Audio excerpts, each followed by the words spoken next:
Okay, welcome sa another video series, no? Sa power formula pa rin tayo. So, this is series number 3, no? So, ayan, nakalimutan ko na kung nakailang items na tayo, no?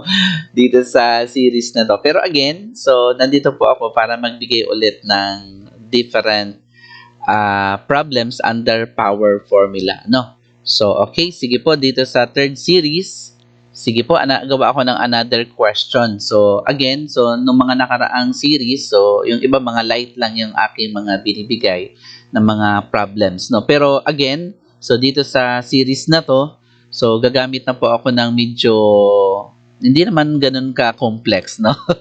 Yeah, pero mga pang-engineering na po siya, no? So, pang-engineering na talaga to. Okay, so, okay, what if ganito yung problem, no? Okay, let's say, meron tayo ditong, yan, 4x, let's say dito ay raised to 6, yan, ano? So, tapos dito po, let's say, meron nakalagay na 3x, no? And then, meron siyang nakalagay na raised to 4. Yan, ito po yung medyo tricky na problem pagdating sa, sa integral calculus. Yung mga problem na kapag tiningnan mong mabuti, ay hindi mo ma-identify kung power formula ba siya, no? Okay, pag in-expand mo naman, kaya naman yung raised to 4, di ba? Kaya naman kasi we have what we call the binomial expansion. Okay, pero ang tanong, ito bang problem na ito is under power formula? Well, since nasa power formula tayo, ayan, so power formula po yan, no?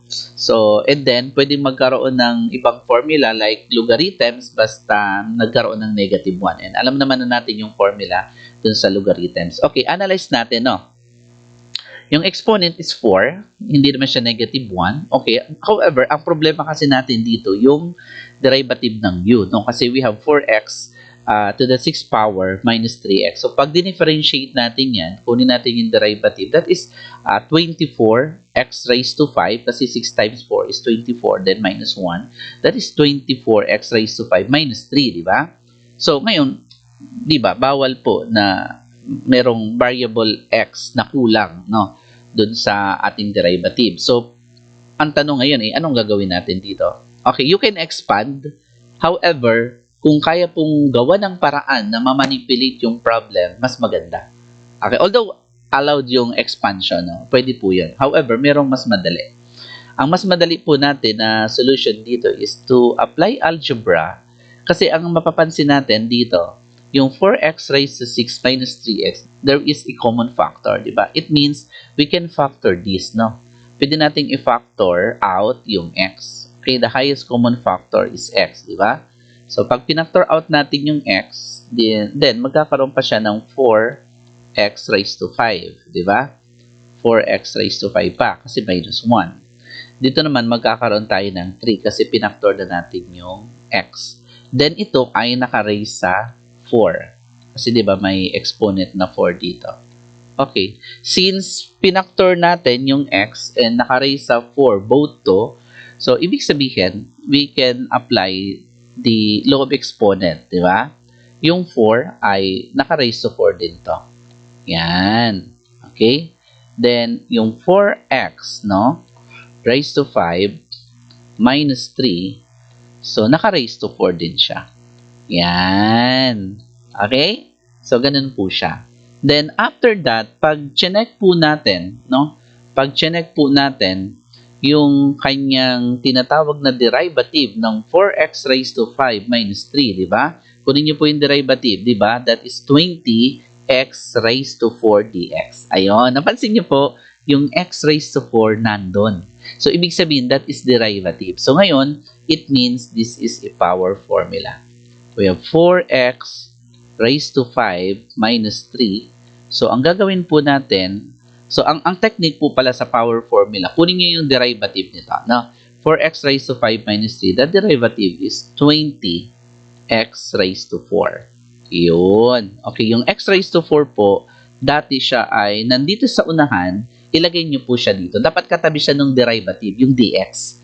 Ngayon, naglagay tayo ng 20. Ang rule lang po dyan, okay lang naman ang constant because we can use neutralizing factor. Kunin nyo lang yung reciprocal, yun yung gawin nyo po na pang-balance. No? Kasi pag tinimes mo yung 1/20 sa 20, makakancel.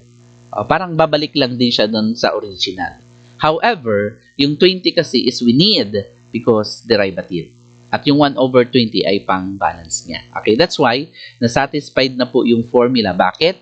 Kasi ang u natin, which is 4x raised to 5 minus 3, ang derivative lang niyan ay 20x to the 4th power dx.